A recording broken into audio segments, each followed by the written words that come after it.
everybody, and welcome to this week's live onboarding and Ask Me Anything. I'm Tim, and today we have Kelly with us. Hey there. So today we're going to go through the setup process for a Nano S Plus, and then afterwards we're going to take some time to answer you guys' questions. And so I see there are already some questions coming in. So if you do have if anyone else shows up and you have questions, or if you're already here, go ahead and drop them in the chat, and we will do our best to address as many of them as we can with what time we have remaining after we get done with the device setup.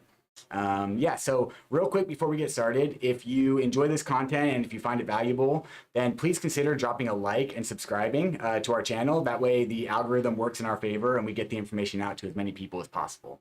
All right, cool. So without further ado, Kelly, will you show us how to set up a Nano S Plus? Absolutely. All right. So this device has been set up before. Oh, you're a little off camera. Oh. Here, let me go like this. Let me adjust the camera a little bit. All right. There we go. Okay. So when you first open the box, you are going to see the device and this recovery sheet packet in here. Because this device has already been set up, we've used the sheets from in here, so we'll just be using a different recovery today. Underneath, you'll find the USB cable will normally be underneath here, but we already have it set up. Then there's also another packet with some regulatory information and some in there. They are pretty cool. Yeah. I put them on my badge. Yeah, me too. Okay. Set this aside here. Okay, and then we will connect the device to turn it on. And then we have the welcome screen here. I'm going to use the buttons on the top of the device to make my selections and filter through the options on here. So I'll press both buttons to continue after I have read this. Okay. Once you get past that, you'll have the option to set up the device as new or restore from a recovery phrase. So today we'll be setting up the device as a brand new device, and we'll be getting our brand new 24-word recovery phrase. If you had a recovery phrase from a different device, you could select restore from recovery phrase. But today we'll be setting it up as new. So I will select that, and then we have the choose pen. Every Ledger device has the option to select like a 4 or 8 digit pen. For ease today, I will pick 4-digit.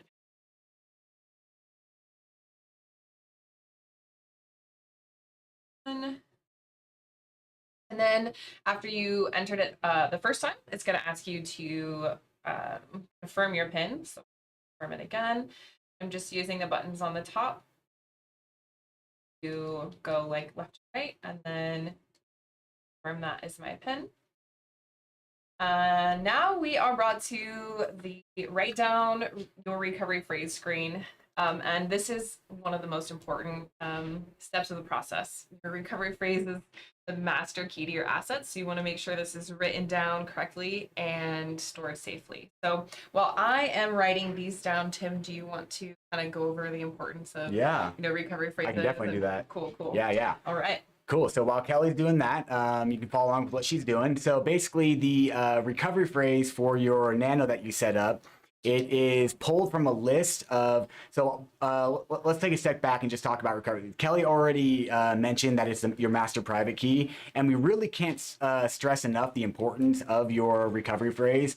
When you come to self-custody and you generate this recovery phrase on your Nano device, this becomes the true master key to all your crypto accounts. So if you make a Bitcoin account, if you make an Ethereum account, if you make a Doge account, any account you make will be derived directly from your recovery phrase. And so it's very powerful because you can actually use that recovery phrase to regain access to your crypto at any time, even if you don't have a Ledger device. You can use that recovery phrase in other ways through other wallets to restore access to your crypto. However, it's really important to keep that in mind, that if there's ever a situation where your recovery phrase is leaked and anyone else gets their hands on it, they could also access all of your accounts just as easily as you can. And so most people are, pretty aware of this and pretty aware of the importance of keeping their recovery phrase safe. However, there is a little bit of a disconnect in how people choose to store their recovery phrase. Now, if you don't want to put it like online in any kind of digital format, if you're doing self custody, because that then creates an avenue where someone can then potentially get their hands on it, and sometimes even without the user's knowledge. Like for instance, there were reports recently that LastPass, a password management application. I haven't actually confirmed this. I haven't seen any communication from them. These are just rumors.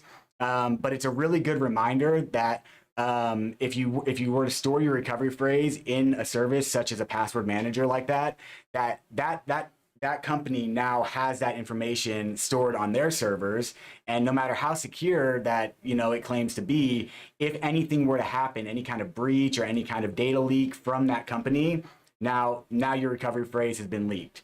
And so this can also happen if you were to take a picture of your recovery phrase and store it like in your gallery, or even if you tried to put it in like an encrypted folder of some sort. There will always be malware or viruses or something that could then gain access to it. So truly, and it seems very basic. It seems very like kind of Stone Age, but that's kind of the point. Is that when you write it down the way that Kelly's writing it down, it keeps it completely offline, and it just then becomes impossible for any bad actor from an outside place to gain access to it, because it's just not available online in any format. Yeah, that's pretty much my big takeaway when it comes to storing your recovery phrase. Find a way to keep it safe and offline. That way, no one can get their hands on it. Yeah. Definitely great advice there. All right, so I have the 24 words written down. And I want to mention, actually, this doesn't happen super often, but it happened today. I got two of the same word in my recovery phrase, and that's something that when I first saw that, I was like, something's got to be wrong here. Yeah. But that can actually happen. So, Yeah. anyway, it's kind of funny to see that. So now, after you've written down the 24 words, you will be confirming the words. And this is, your way of knowing, like, hey, I wrote these down correctly and I will have access to my assets. Yep. So I will verify these on the device. You just press both buttons to confirm, and then go through. You want to carefully, make sure that you are selecting the correct word, because the device will populate a word that could potentially not be the correct one. So you'll have to use the right and left button to kind of go back and forth to find the correct word. Don't just quickly, accept it. All right. So while Kelly's doing this, should I show them where recovery phrases come from? Should I show them the BIP39 word list? Yeah, totally. Cool. All right. So let's switch over to our Chrome view real quick. Oops, not that one. Bloop. There we go. All right. So we'll go to BIP39 word list. And then we'll look at it here on the GitHub. I prefer the GitHub page, although Blockplate is also a good website to look at it. And I'm going to go ahead and drop this link for you guys here in the chat, in case you also want to check it out.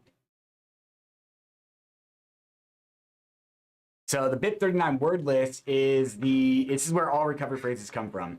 So when you generate your recovery phrase, it's going to be 24 of these 2,048 total possible words that are on this list.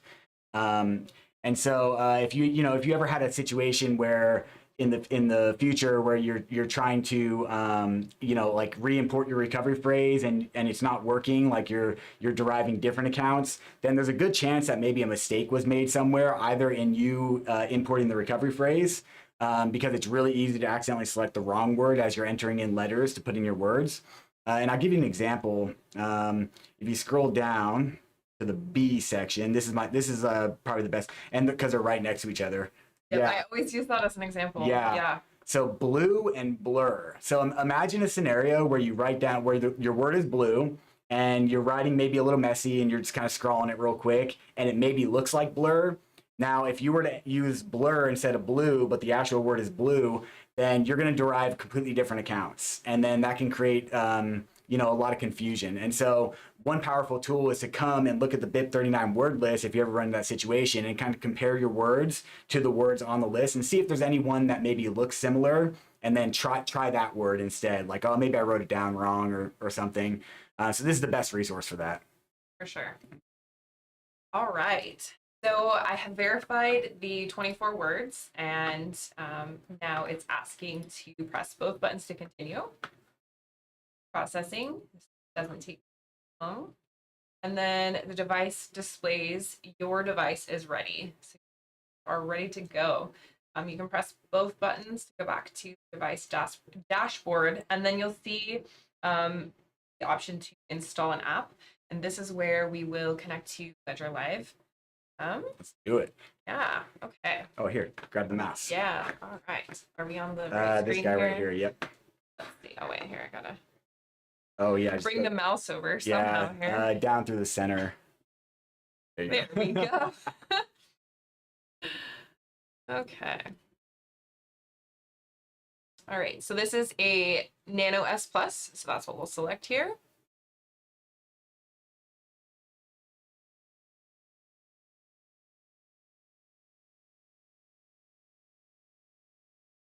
Through weird setup here, but through. So when you get onto Ledger Live, you will be taken through these kind of, I don't know, it's like a basic information, but important information to read over. Up the device here. Okay, we already went through the recovery phrase and device setup.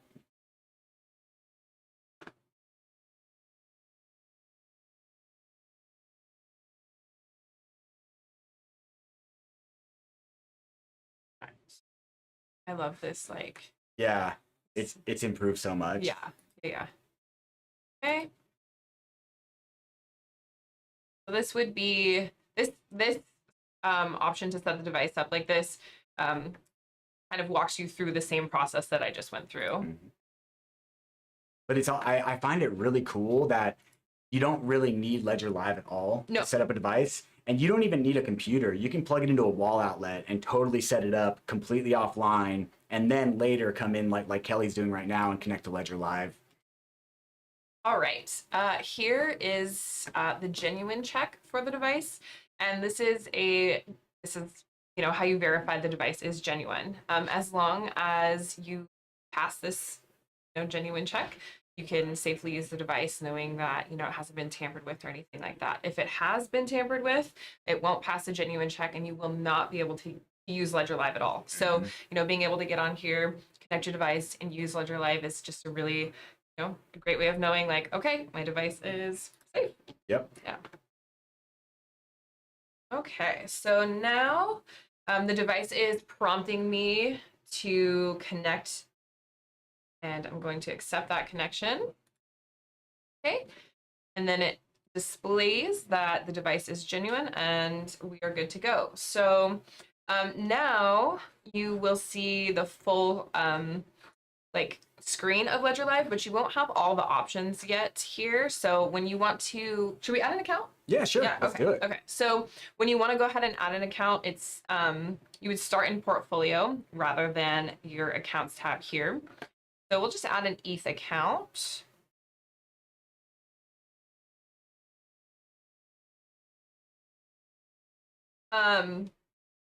The Ethereum app will automatically install now. This did not used to happen like that, but now when you add the account, it will automatically install on the device, which is excellent because it takes one less step to get everything set up. Alrighty. So now I will open the ETH app on the device. Sometimes this synchronization step can take a little bit of time. Don't panic if it seems to take longer than a minute even. I've seen it take quite some time. It's usually fast, but great.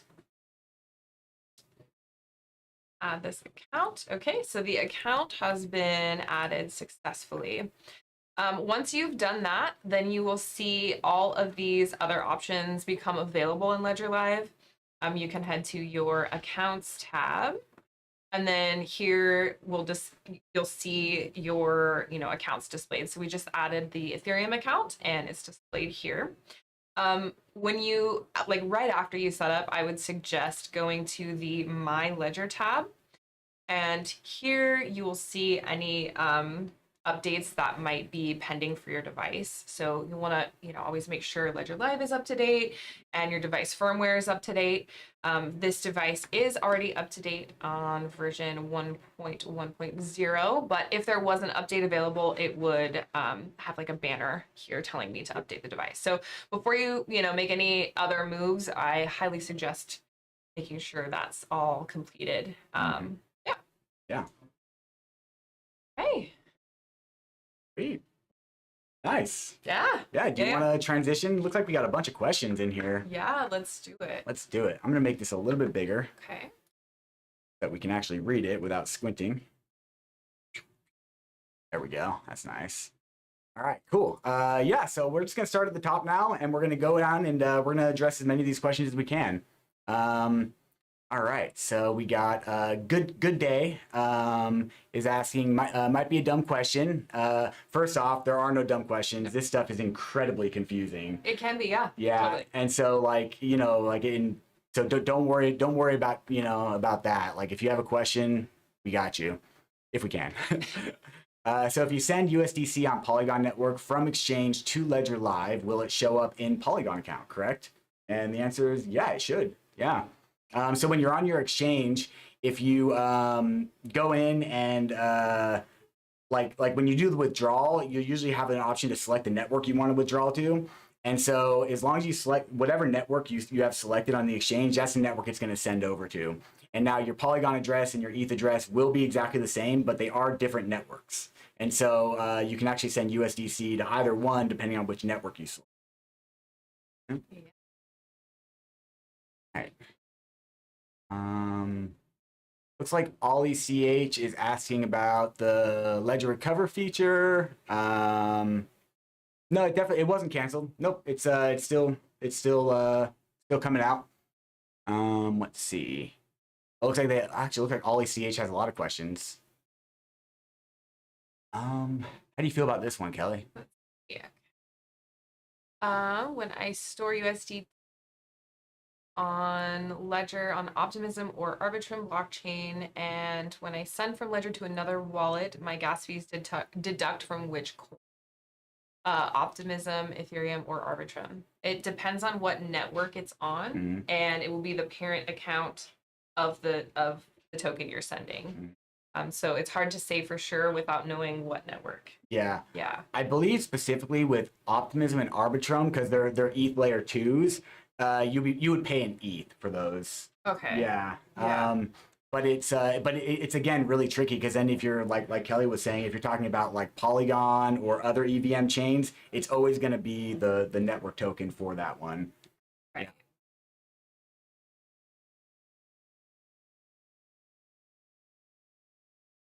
All right, so next question from Ollie CH. So when Ledger Live connect with Ledger device, my 24-phrase key is online or offline during Bluetooth. So your key is never online. Right. Yeah. So what happens is your key will get stored in your Ledger device in the secure element. And when you initiate a transaction, either via Bluetooth or cable connection, the transaction request will get sent from the application, Ledger Live or any other wallet you're connected to, into your Nano. And then that's where you will authorize a transaction. And then it will just send the approval out of your Nano. Your keys never leave your device, ever, at any point.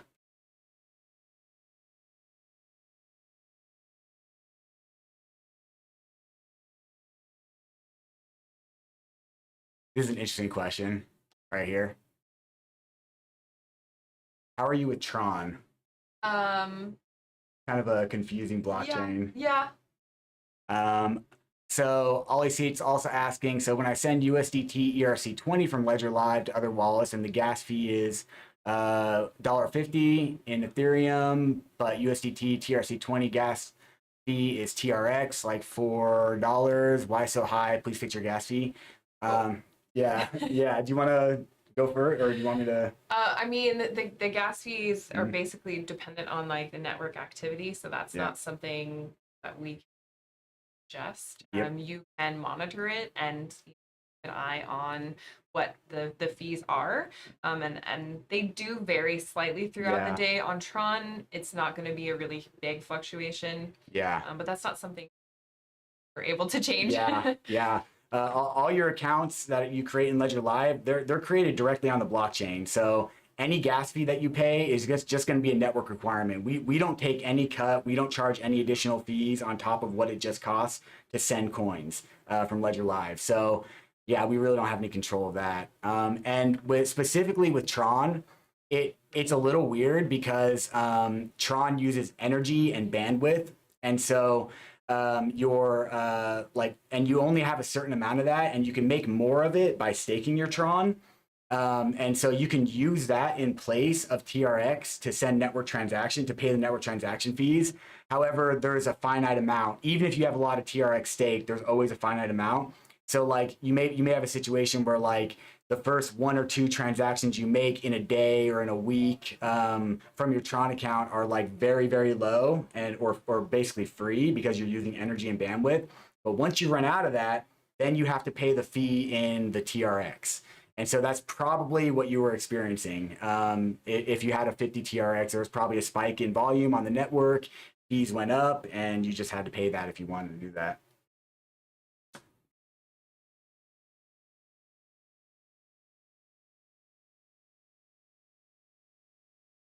Hmm. Okay. So Ollie CH is also asking, so the Ledger Live app is very slow, like many loading during application use, or slow, sometimes hanging. Other wallets like SafePal wallet is very fast, and I can play in fourth time almost. Please do update faster app. Yeah, so that's actually really interesting with Ledger Live, and kind of how Ledger Live is different from like other wallets. So because we support so many different tokens and so many different networks, the more accounts you add into Ledger Live then has to sync with all those different blockchains individually. And so if you have a slow internet connection or a slow computer, or like maybe you're running a VPN, you have some kind of like network issues going on, or maybe you just have a lot of accounts and it's a lot of information for Ledger Live to slog through, then yeah, you may experience slowdowns. But yeah, in I'm not too. Do you know about SafePal Wallet? Have you used that? I have not used it. Neither No. have I. I would need to look that up, but like typically other wallets like if you like MetaMask or Phantom that only support that specialize in one single blockchain, you know they are able to typically operate like faster because they're not trying to sync with all these different blockchains, and they're not trying to do all these different functions that Ledger Live is doing. And so it's just kind of a trade-off. Like you can have a wallet that only supports a few coins or tokens, or like a centralized app that like that it's not actually doing blockchain transactions, and you're just using your accounts from like the centralized entity. And of course, that would be much faster. But with self custody, with a wallet that supports so many different blockchains, it's just kind of the nature of the game for now. But we are always updating Ledger Live and making it better, like all the time. Yeah. Yeah.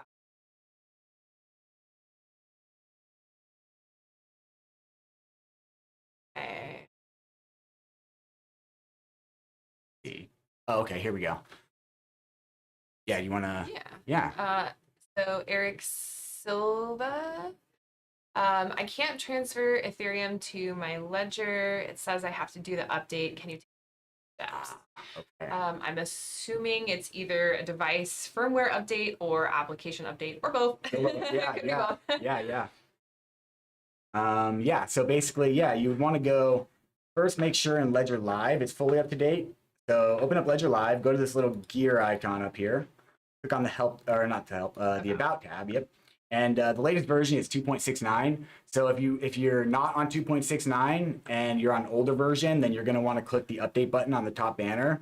If for whatever reason that update button doesn't result in Ledger Live updating because you're very far behind on updates, you can actually go straight to our official download page.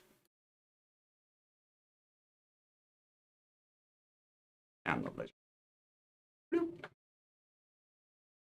And you can just click on this right here, download the app, re-download and install it, and it will just automatically replace your current version with the most up-to-date version, and it'll keep all your account settings too. So it's kind of like the like a quick way to update it if you're having any troubles updating it. Show this. Also, it might be helpful to note that with the latest versions of Ledger Live, there's an auto update feature.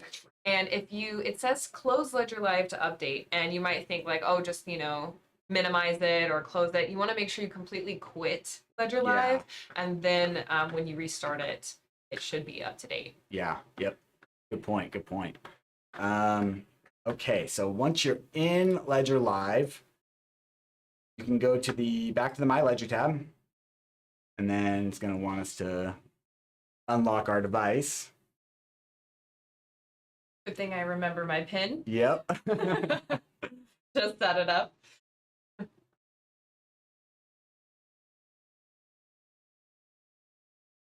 Yep. And then Kelly went through this earlier and mentioned it, but this is where you would this is where you would install your firmware for your device if you have a firmware update. It'll just be an orange banner up here that you can click on. Yep. Okay. Ah. That's interesting, yeah. Good guide on that. Yeah, we do. All right, whatever asks or says, I need a step-by-step guide on how to transfer my XDC from ZenFin wallet to my Ledger device. After I transfer to my Ledger device, how do I see my XDC? For the time being, XDC is not currently supported in Ledger Live yet, so you have to use the third-party wallet to access and manage your funds. That said, you're still creating the accounts with your Ledger device, so your assets are still safe and secured, with your Ledger. You just have to access them through the third-party wallet. So there's a great guide that Tim is pulling up here, and you can follow it step by step.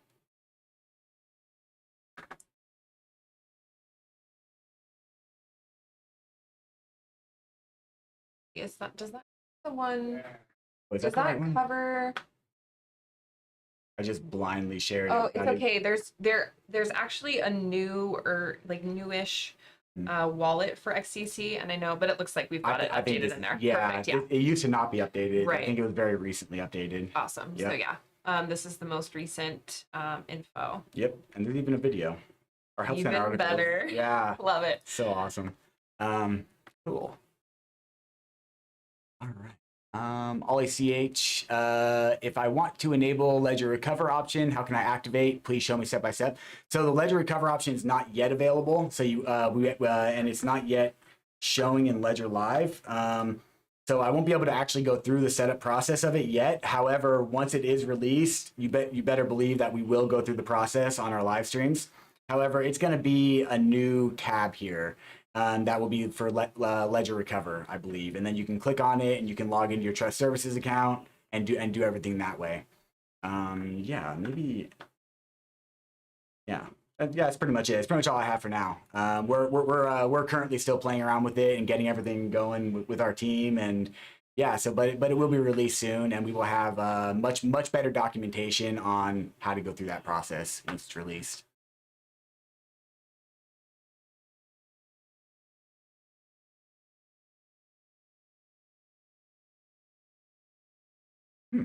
Interesting.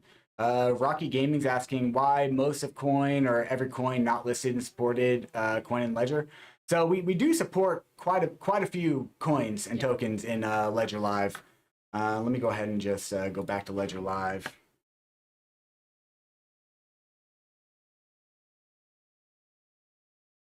So if you go to the My Ledger tab, you can see the app catalog, and any one that has this check mark right here that says Ledger Live supported, that means that you can create accounts for that blockchain directly in Ledger Live. And any one that says requires third-party wallet, those ones you can still manage with your Ledger, but you just have to connect to a different wallet. I think that's a really important thing to mention is that there's, so many different, tokens and coins that you can manage with your device just through a third party until it's supported in Ledger Live. Yeah. But we're always adding, oh my gosh, we're always adding, Constantly. support for. Yep. Yeah. And if you're referring to like very low cap tokens, like like ERC tokens on Ethereum that are very low cap or very new, keep in mind we pull all of our token.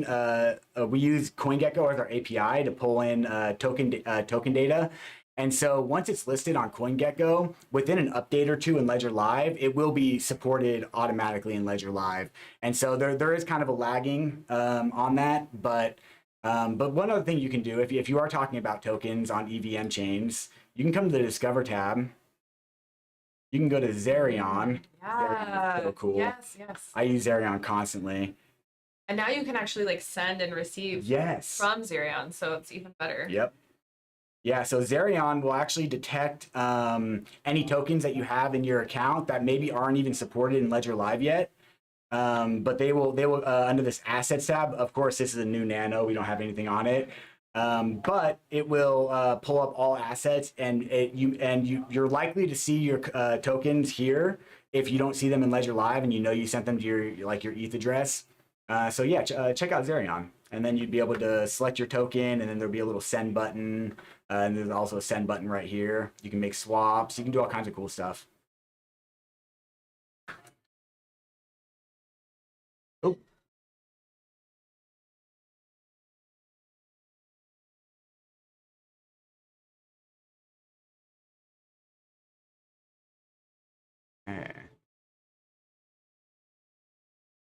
Nero DCT is asking, is it advisable to buy Ledger from Jumia? Well, we have an authorized reseller list on our site. I'm not familiar with that, so that might not be that's listed on there. Nigeria.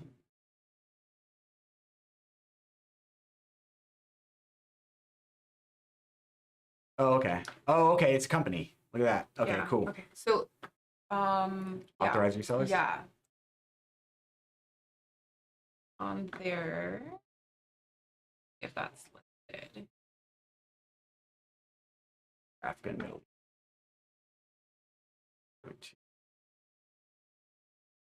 Does not It look doesn't like it doesn't look like it.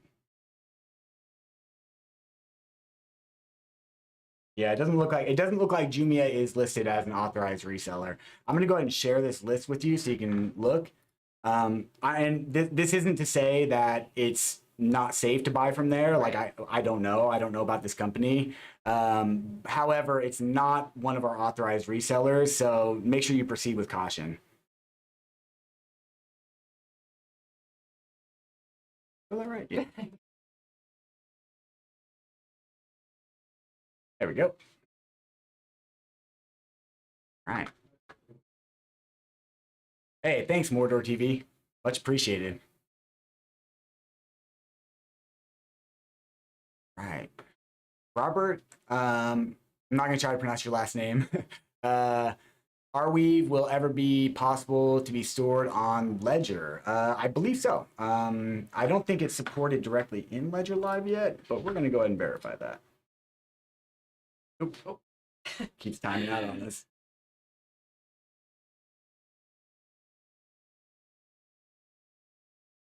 Sweet.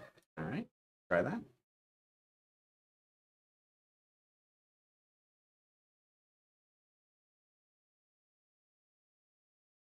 Yeah. It doesn't say either. We have a blank screen right here. Let's learn more about it and see if it actually brings us to the.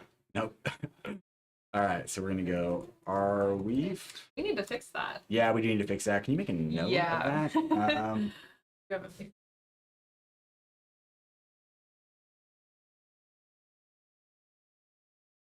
right. Arweave. Okay. So this help center article. Find the Arweave app. Okay. Cool. Yeah, and then you know what? I have connected to the Arweave web wallet before. Yeah, and this is a really good guide right here on how to do it. So yeah, so you need to install the Arweave app. and then follow the instructions in this article, and it's got a link right here to the wallet that you'll have to use, and it'll get you all set up so you can manage your Arweave from the Arweave web wallet. And remember, this is very secure. You're still going to be using your ledger. You still have to sign everything from your ledger. You just have to do it from a different interface until we can get this chain fully supported in Ledger Live. Manage Arweave.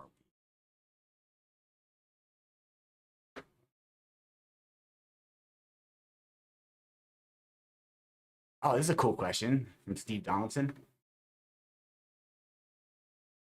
And I send Bitcoin from one of my ledgers to another using Ledger Live. Okay, so it depends. This assuming your ledger devices are set up with their own recovery phrases. So if each of your devices has the same recovery phrase, it's essentially operating as the same device. So good point. Yeah, as long as you have, two. Well, actually, you could send it from one account to another account. That's But true. if you want it to be associated with a different device and a different recovery phrase on a device, you would have to create a Bitcoin account with the device that you want to receive the funds to. Within Ledger Live, you can do that. Yep. You'll have to have that device connected. And I would definitely name the account in a way that helps you differentiate which device the account is associated with, Yeah. because if you're not connected with the associated device, you won't be able to make a transaction. So you would essentially add the Bitcoin account, and I guess we could show that. Yeah, sure. You would add a Bitcoin account with the receiving.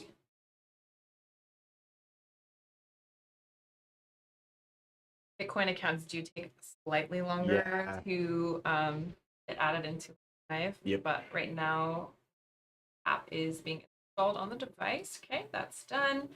We're gonna open the Bitcoin app.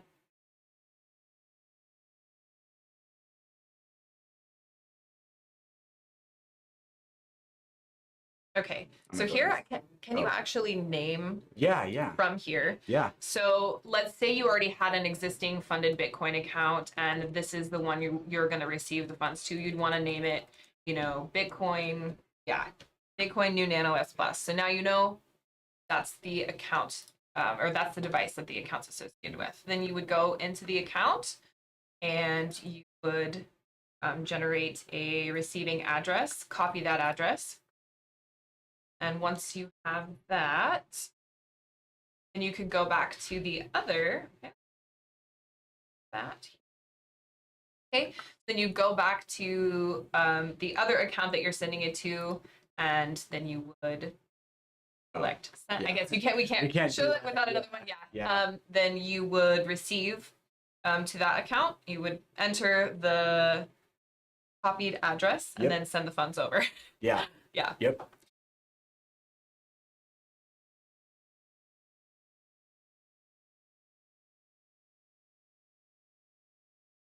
Yeah, Bastion. Yep. Optimism and Arb are layer 2s, and they do use ETH for fees. Correct.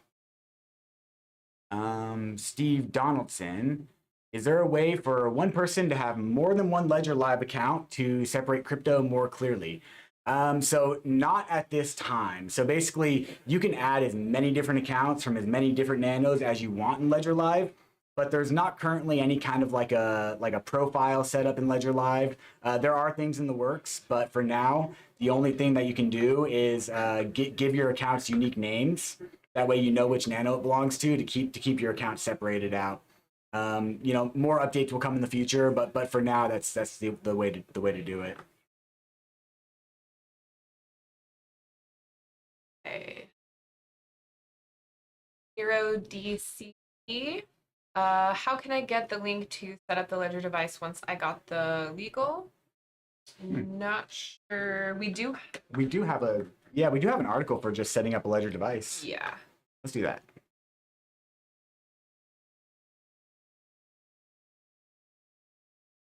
If that's not what you're asking, let us know. I think that's what they're asking. Yeah, I think so.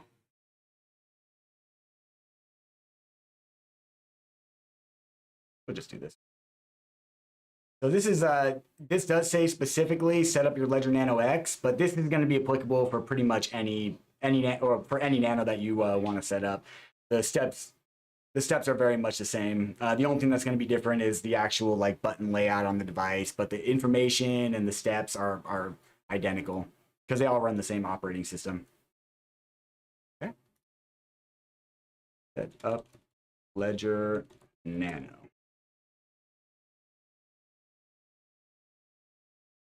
All right. Dustin158, I appreciate the kind words. Yeah, we appreciate you coming out and joining us here.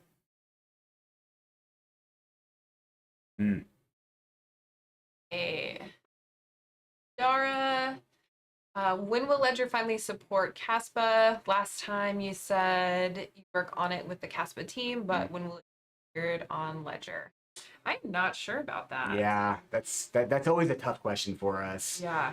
Because we're the sport team. We don't really have any hand in which blockchains are being like the next to be incorporated. We really just kind of like hear like the basic roadmap. But that is always a fluctuating list because there's always going to be like new challenges with each new blockchain and unexpected security audits, additional security audits that have to take place, and also how responsive the team is with our developers and how well that they're working together. So there's just so many nuances to it. It makes it so hard for it just makes it so hard for us to actually give like an exact date.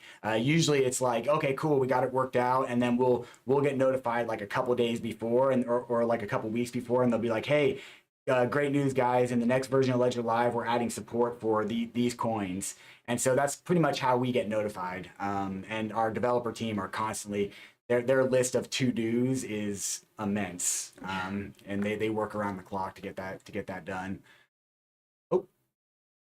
Did that thing again. Oh, there we go. All right, cool. All right. Can Ledger? Oh, here we go. Steve Donaldson. Can Ledger start reselling a ledger that doesn't have the Ledger cover option? Let's see. When it first rolls out, it's going to be available on the Nano X. Yeah. I think the Nano S and S Plus not yet, but yeah, I don't think it'll ever be for the Nano S. But the Nano S Plus is on the roadmap. Okay. Yeah. So at this time, no. Yep. Nope. But that's not to say like you absolutely do not have to partake in it, right? You have to actually sign up for it and subscribe to the service and physically confirm the service on your device. And there's a lot of steps. It's not like something that would just accidentally happen. Yeah, so. we're all currently beta testing it now and going through it, and it's in a fact, process. In fact, I want to share something with you guys. If I can get it up. Here we go. Quick. We've got these blog posts, and now even if you're not planning on using Ledger Recover and you want nothing to do with it, these blog posts, after I read through these, my understanding of just cryptography in general like skyrocketed. And I'm no expert. Like, I didn't come up with any of this stuff, but just being able to like kind of wrap my head around what's happening. And it's also applicable to really just what happens when you send a transaction with your Nano. Like it's not exactly the same. There's more steps with Ledger Recover, but this really helped me to kind of conceptualize like what was happening with my ledger and what Ledger Recover really is. And it's a fascinating read. It's quite technical. I will warn you about that. But it's a really good resource, and I'm very thankful that our team put this out. That graphic, this one right here. Yeah, it seems really kind of overwhelming when you look at it at first glance, but when you really take the time to like read through the steps and understand the process, it's reassuring for sure. Yeah. And when you get down to the bottom, this is actually a 6-part blog post. When you get down to the bottom, you'll see this link right here. Now it's time for part 2. So then you can go to the next one, and there's 6 total parts. So prepare thyself. Maybe take a break in between each part. Yeah, for sure. But definitely check out this blog post because it's really cool. Ledger blog post. Okay. Great.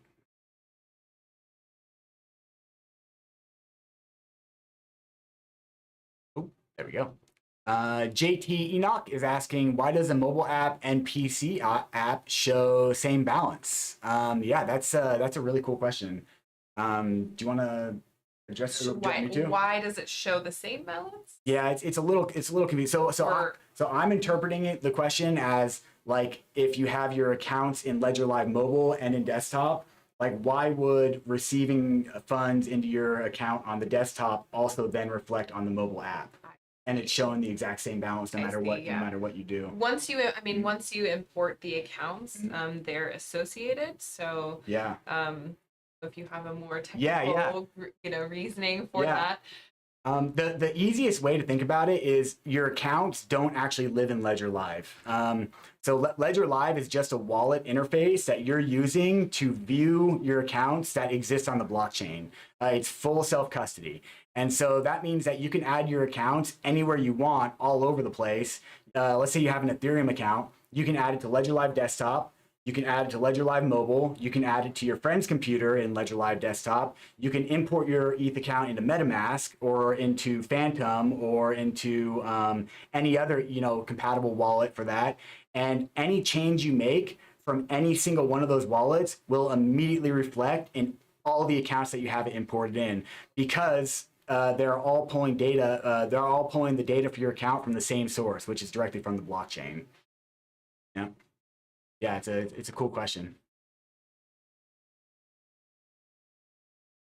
Okay, Donaldson. Yeah. If Ledger started selling devices that don't have the recovery option, it would reestablish trust overnight. And then, okay, let's see, coupled with an open code, I'm guessing you mean open source. There is an open source roadmap. Yeah. And I have to say, I completely understand as somebody who, believes in self-custody and being careful with your assets as careful as you can be. I understand the concern and how that could, ease people's minds. But at this time, I don't think that is something in the works. But I think that's feedback that's important to share. So the recovery option is, like we said, it's totally opt-in. And it is open source. They're not fully. So the issue that we have is that the company that we source our secure elements through, there's a non-disclosure agreement. So there's certain things that we are just not allowed to share. And so the stuff that happens within the secure element, that will remain closed source, at least for now. However, Ledger Live, Nano apps, most of Ledger Recover, and most of the firmware is already on our open source roadmap. So we are trending in that direction. And I totally agree. Open source is very good. Yeah. Okay. That's a good question. Destructive? Destructive. Yeah. What is the specific reason that the Ledger Nano S isn't compatible with Ledger Recover? I think it's simply because we have retired or sunset the device. That doesn't mean that it's not supported, for your regular, transactions and stuff like that. But for Ledger Recover, I think just retired the device. Yeah, it's really that simple. It's just because the Ledger Nano S is not receiving any future firmware updates. It will continue to work for a long time, but it will never receive the update for Ledger Recover. Yep. And Eric Silva, what's Ledger Live 3.30 version? That's iOS? Yeah. Oh, yeah, that's iOS. Yeah. Yep. And I think, is it 3.33 for Android? 3.33 on Android. Okay. Yeah. Yep. Cool. Well, sweet. It looks like we got to the end of the questions. Good job, Kelly. Right on. Yeah, we got to. All right, cool. I hope that we answered all you guys' questions. I think we did. I don't think we missed any. But if we did, we do apologize. So this is a good spot to probably end it for the day. Let me see.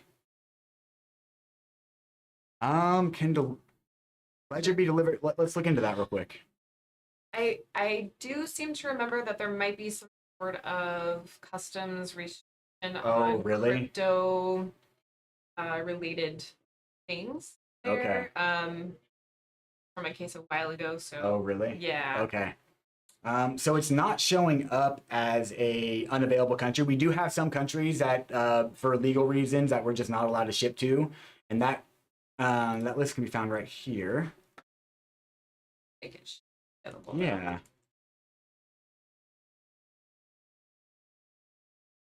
Okay. And then if you go to our website, shop.ledger.com, I encourage you. Now, I'm not telling you to like go and buy a device, but you can add one to your cart and then choose your delivery address. And if it lets you input your delivery address and move on to the billing information, that means that we can deliver to your country. So, oh, yeah, check that out. And yeah, let us know. Yeah. All right, cool. So yeah, so I think that's probably a good place to stop now. Yeah. Awesome. All right, so we really appreciate you guys coming in. We really appreciate all the awesome questions that you guys asked today, and I hope that you guys learned some stuff and also, got something out of this. If you do like the content, once again, hitting the like and subscribe button is a huge help to us to make sure that we get it out to as many people as possible. But yeah, on that note, once more, thank you for stopping by. Yeah. Thank you. Thanks for having me, Tim. Yeah, and of course. Yeah, thanks for joining, Kelly. Yeah. Yeah. All right. Bye, everybody. We'll see you next week. Bye.